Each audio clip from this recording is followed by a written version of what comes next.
Hello everyone, good morning to all of you. Welcome to current affairs logics.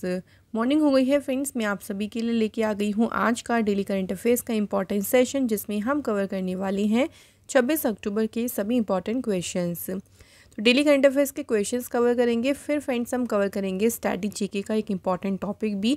छोटे छोटे topics हम ले रहे हैं और आज हमारा जो टॉपिक रहेगा वो है कंट्रीज़ और उनकी पार्लियामेंट्स का नाम, कि कौन कौन सी कंट्रीज़ में जो उनकी पार्लियामेंट है, जो संसद है, उनको क्या कहते हैं, उनका क्या नाम है। ये आज हम छोटा सा ही टॉपिक कवर करेंगे। देन हम कल के क्वेश्चंस को रिवाइज करेंगे और लास्ट में आप सभी के लिए फ्रेंड्स 2 टेस्ट क्वेश्चंस दिए गए हैं, उनके आंसर जो हैं आप लोग मुझे कमेंट बॉक्स में ज़रूर लिखें। तो इस तरह से पूरा हमारा ये सेशन रहेगा फ्रेंड्स। आने वाले जो भी आपकी अपकमिंग एग्ज़ाम्स हैं, सभी एग्ज़ाम्स के लिए ये इंपॉर्टेंट वीडियो रहेगी। पीडीएफ आप लोग को हमारे टेलीग्राम से मिल जाएगा, मैंने लिंक दिया है डिस्क्रिप्शन बॉक्स में। तो आइए फ्रेंड्स आज का इंपॉर्टेंट सेशन शुरू करते हैं मोटिवेशन कोट से। Focus on being productive instead of busy. देखिए, बिजी रहने से अच्छा ना आप प्रोडक्टिव बने, मतलब ऐसा काम करें ना जिससे आपको रिजल्ट भी मिले कुछ ना कुछ। ऐसा होता है ना, कई बार ऐसा होता है जैसे बच्चे फॉर एग्जांपल मैं आपको बताती हूँ कि हम पूरा दिन किताबें लेके बैठे रहे और हम उससे कुछ सीखें ही ना, तो उसका कोई फ़ायदा है नहीं। कहने को तो हमने पूरा दिन किताब ली, पूरा दिन एज आ किताब में करके पढ़ा जो भी पढ़ा, लेकिन हमने उससे कुछ सीखा नहीं, तो उस बिज़ी होने का कोई फ़ायदा नहीं है।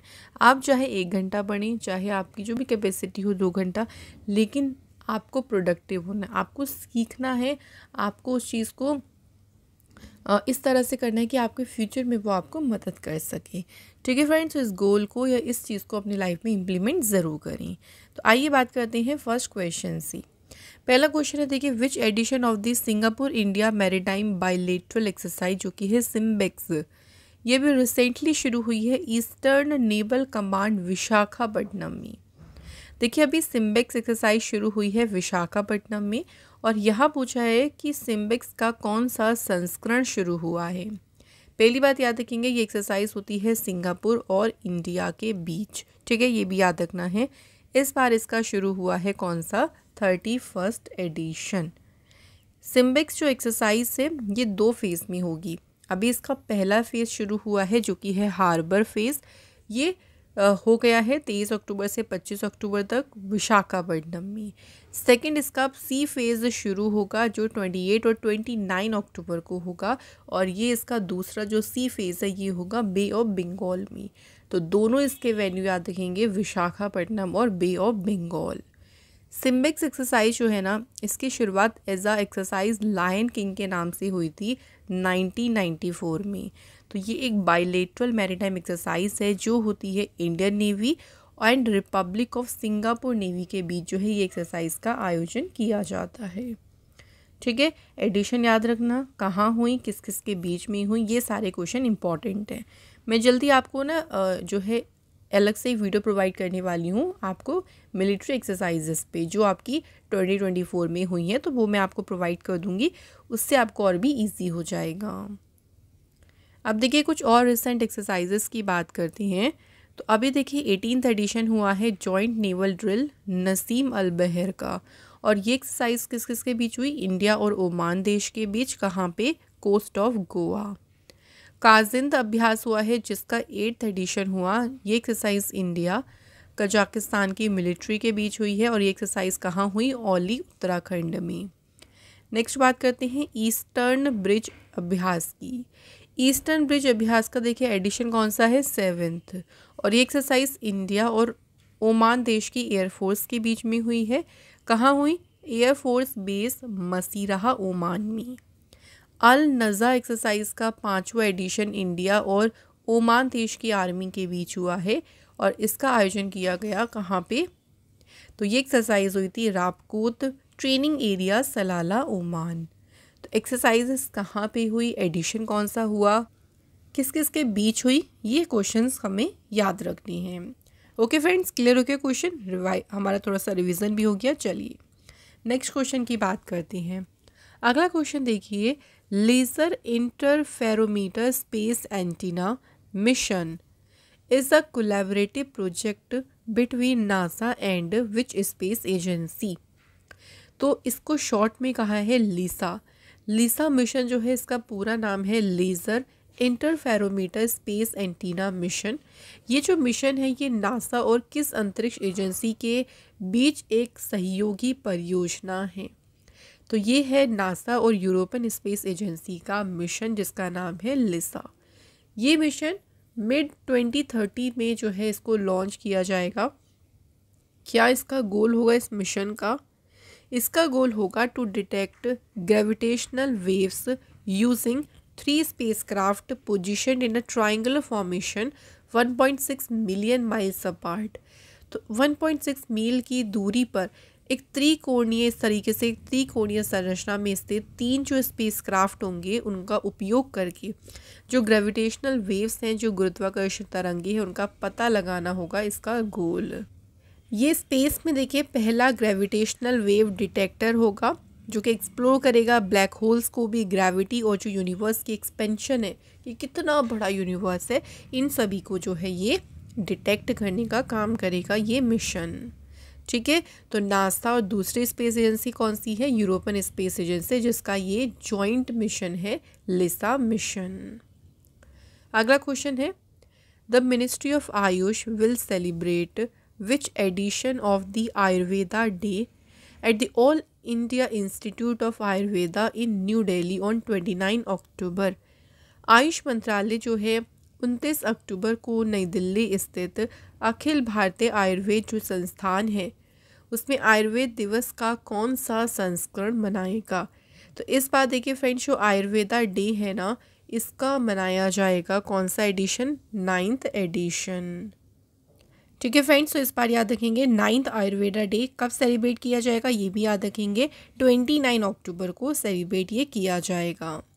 इसमें देखिए over 150 countries across the globe, यानी दुनिया भर की 150 कंट्रीज़ जो हैं इसमें आयुर्वेदा डे के सेलिब्रेशन में इस बार ज्वाइन करेंगी। गवर्नमेंट का देखिए उद्देश्य है to promote Ayurveda globally as a robust system of medicine for the welfare of the public. लोगों के कल्याण के लिए जो आयुर्वेदा है उसको विश्व स्तर पर एक मजबूत चिकित्सा प्रणाली के रूप में बढ़ावा देना। जैसे बाकी अगर हम बात करें एलोपैथिक मेडिसिन की, जिस तरह से वो आगे बढ़ रही है उस तरह से हम आयुर्वेदा को भी आगे बढ़ाएं, यही गवर्नमेंट का जो है उद्देश्य है। क्वेश्चन देखिए अगला, which country has been nominated as a country of focus at the 55th edition of the International Film Festival of India. तो देखिए International Film Festival of India का जो इस बार 55th एडिशन है, इसमें किस देश को फोकस देश के रूप में नामित किया गया है? फोकस कंट्री के रूप में नामित किया गया है किसी ऑस्ट्रेलिया कंट्री को। इसकी अनाउंसमेंट किसने करी? Ministry of information and broadcasting ने। इस बार देखिए जो international Film Festival of India है ये कहाँ पे होगा, ये भी याद रखिएगा, गोवा में होगा और ये 20 से 28 नवंबर तक इसका आयोजन किया जाएगा। तो गोवा भी पूछ सकते हैं एंड इसकी जो पार्टनर कंट्री है वो भी पूछ सकते हैं, यानी कंट्री ऑफ फोकस जो है वो भी पूछ सकते हैं Australia. International Film Festival of India जो है ना, इसकी देखिए शुरुआत 1952 में हुई थी। ये वन ऑफ द एशिया का मोस्ट सिग्निफिकेंट फिल्म फेस्टिवल है जो एक प्लेटफॉर्म की तरह काम करता है for the film makers worldwide to present their work. तो जो भी फिल्म मेकर्स हैं उनके लिए एक ऐसा प्लेटफॉर्म है जहां वो अपने काम को प्रेजेंट कर सकते हैं, तो उसके लिए एक प्लेटफॉर्म की तरह काम करता है और इसकी शुरुआत हुई थी 1952 में। अगला क्वेश्चन देखिए, which ministry has implemented the PM Yashasvi scheme. किस मंत्रालय ने देखिए PM यशस्वी योजना को लागू किया है? तो ये जो स्कीम है इसे लागू किया है ministry of Social Justice and empowerment. Okay, इन्होंने इम्प्लीमेंट की है PM यशस्वी स्कीम। इसका फुल नेम है PM young achievers scholarship award scheme for vibrant India. क्या है ये स्कीम, क्यों देखिए इसको लागू किया गया? तो इसका मेन उद्देश्य क्या है, जितने भी OBCs या economically backward class and denotified tribal या जो आर्थिक रूप से पिछड़ा वर्ग हो गया, विमुक्त जनजाति है, उनके छात्र जो उनके स्टूडेंट्स हैं उनको फाइनेंशियली मदद करना, उनको एजुकेशनली सपोर्ट करना, उनको वित्तीय सहायता और शैक्षिक सहायता प्रदान करना जो है इसका मेन उद्देश्य है। इस स्कीम का। शुरू किया है इसे Ministry of Social Justice and Empowerment ने। ओके फ्रेंड्स, क्लियर हो गया। चलिए अगला क्वेश्चन देखिए। Which edition of the livestock census was launched by the union minister Shri Rajiv Ranjan Singh.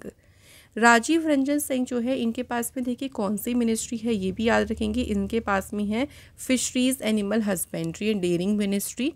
इन्होंने अभी लाइव स्टॉक सेंसस यानी जो पशुधन जनगणना है उसके किस संस्करण का शुभारंभ किया? तो इन्होंने किया है इसके 21st एडिशन को जो है इन्होंने इसको लॉन्च किया है। ये एक सिग्निफिकेंट इनिशिएटिव है जिसका मेन उद्देश्य क्या है, देखिए कि इंडिया का जो लाइव स्टॉक सेक्टर है, जो पशुधन क्षेत्र है, उसका जो डेटा है उसको कलेक्ट करना इसका मेन उद्देश्य है। इस सेंसस में जो जनगणना होगी उसमें कैप्चर करेंगे 15 species of live stock and अलग अलग पोल्ट्री बर्ड्स जो है उनका जो डाटा है पूरे देश भर से उस डाटा को कैप्चर करेंगे। लाइव स्टॉक सेंसस जो है ये कंडक्ट किया जाता है हर एक 5 साल में। तो 1919 से जो है ये कंडक्ट हो रहा है, हर 5 साल में इसको किया जाता है लाइव स्टॉक सेंसस को। और इस बार इसका है कौन सा एडिशन? 21st addition. ठीक है फ्रेंड्स, तो ये हमें याद रखना है। अगला क्वेश्चन देखिए। Government approved a new testing missile range in which state. सरकार ने देखिए किस राज्य में एक नई परीक्षण मिसाइल रेंज को मंजूरी दी है? तो ये जो नई टेस्टिंग मिसाइल रेंज है जहाँ पे मिसाइल्स का टेस्ट वगैरह किया जाता है, एक नई रेंज जो है बनाने जा रही है गवर्नमेंट। कहाँ पे? आंध्र प्रदेश में।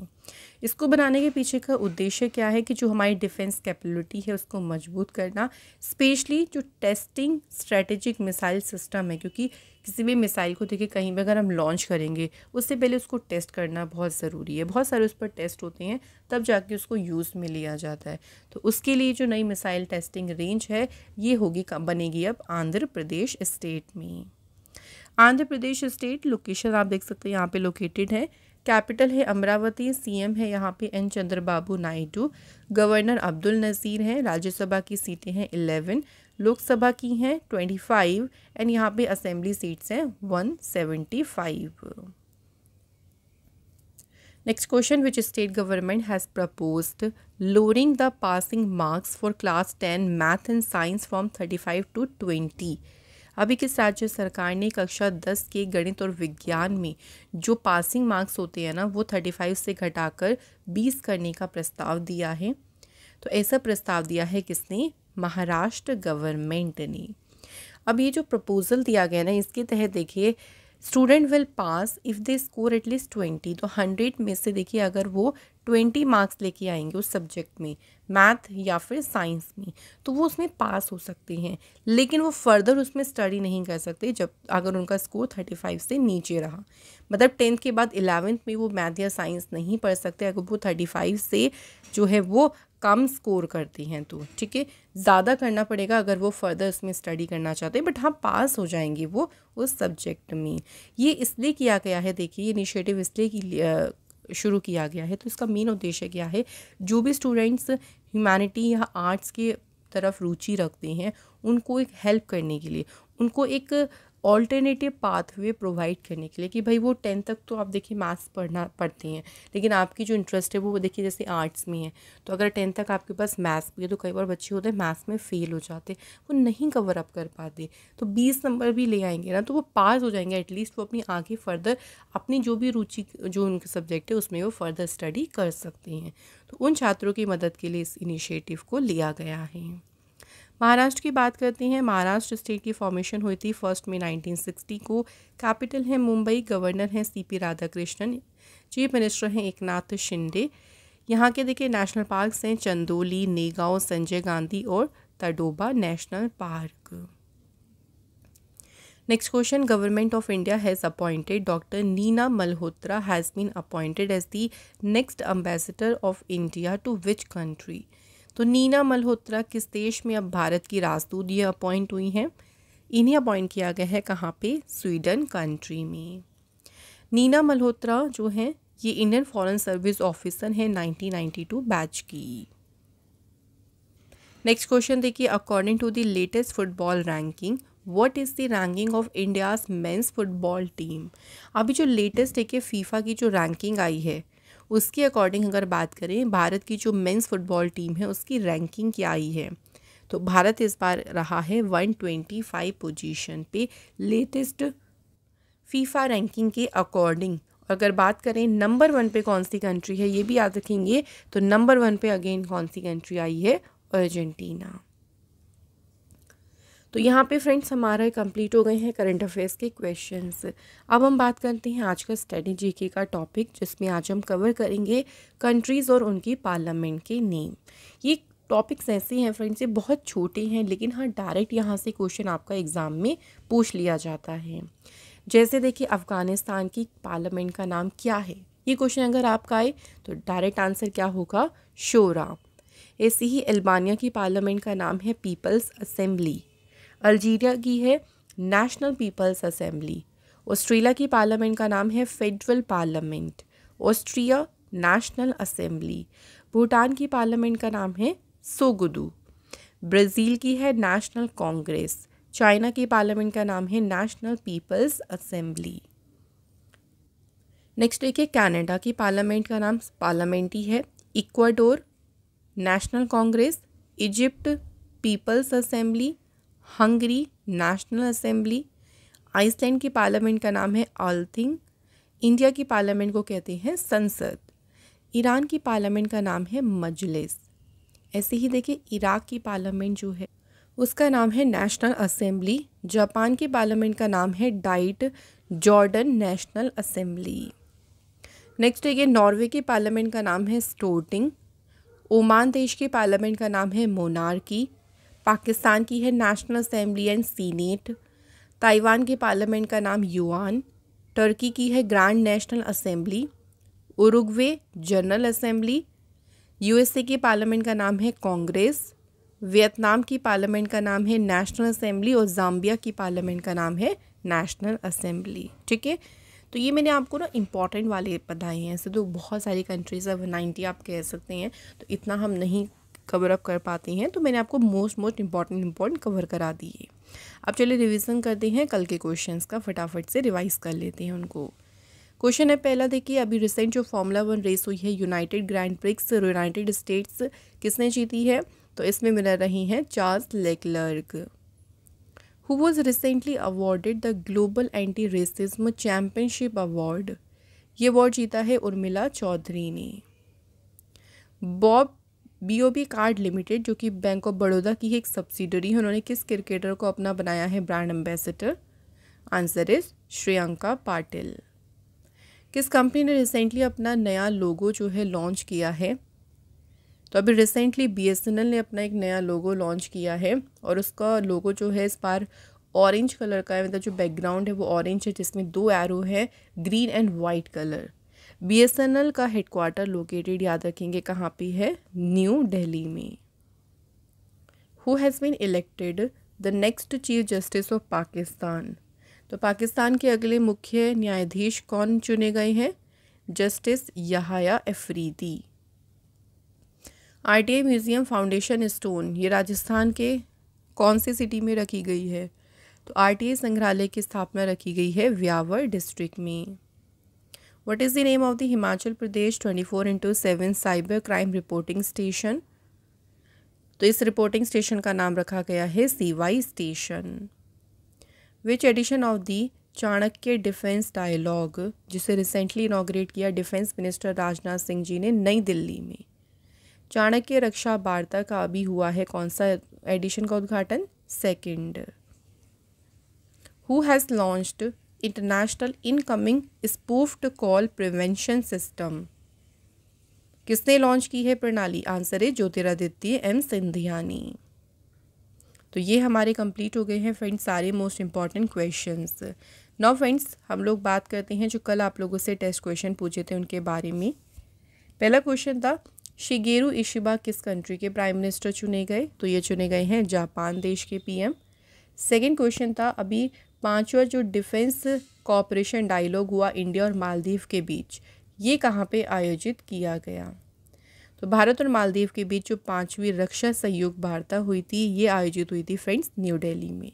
तो थैंक यू वेरी मच आपका कमेंट करने के लिए सभी का, और आप सभी के कमेंट देख के हमें बहुत ज़्यादा खुशी होती है। और आज हमने कमेंट रखा है किसका, प्रशांत, थैंक यू सो मच।